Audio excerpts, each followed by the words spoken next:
Welcome to TTV with the weekly roundup of the most important news from Mauritania. I'm your host, Najah Taha. OMVS High Commissioner Mohamed Abdel Fattah warned that critical infrastructure shared by Senegal River Basin countries is at risk if national electricity and water companies in Mauritania, Senegal, Mali, and Guinea fail to settle their financial dues. Speaking to RFI, he cautioned that the Manantali and Diama facilities, key sources of power, water, and food defense, face deterioration due to delayed payments. He added that climate change has intensified flooding, displacing over 50,000 people last year. He called for strengthened regional cooperation, stating that collaboration is no luxury but a vital necessity. The National Assembly approved a draft law authorizing the ratification of a new agreement adjusting repayment terms for state debt held by the central bank. The deal includes the transfer of a 16-story government building in Nouakchott as part of the settlement. Minister of Economic Affairs Sid Ahmed Ouellabba said the agreement reorganizes commitments set in 2018 and grants the president legal authority to finalize the new terms. Lawmakers emphasized the need for transparency and timely payments to protect the central bank's interests. The European Union has launched a €13.5 million initiative in Mauritania to promote food and nutrition security through sustainable and inclusive food systems. The 5-year CISALM program, to be implemented by Belgium's Enable Agency, will focus on 7 interior regions. It aims to strengthen local value chains in dairy, grain, and horticulture while supporting rural entrepreneurship, especially among women and youth, and promoting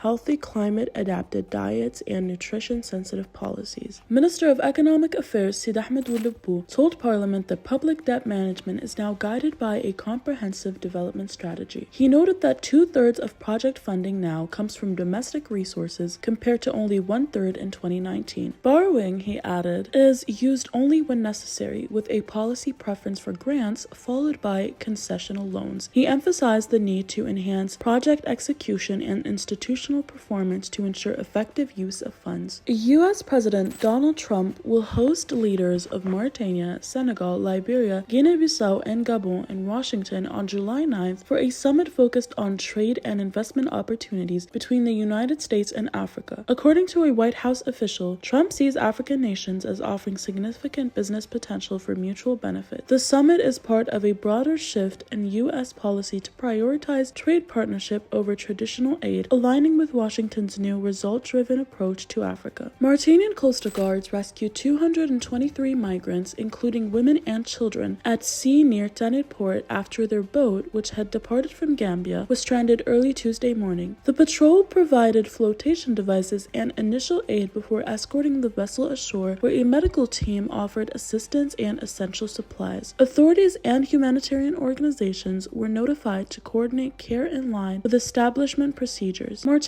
President Mohamed Ould Sheikh Al Ghazouani called for a comprehensive reform of the global financing system, arguing that current development funding mechanisms are inadequate and inequitable. Speaking at the 4th International Conference on Financing for Development in Seville, he criticized the scarcity and unfair conditions of external financing and underscored the need to restructure debt and reform global financial institutions. He urged the creation of just partnerships between North and South to address shared global challenges. End of the news roundup. Follow our digital platforms or visit our website www.taqaddumi.mr.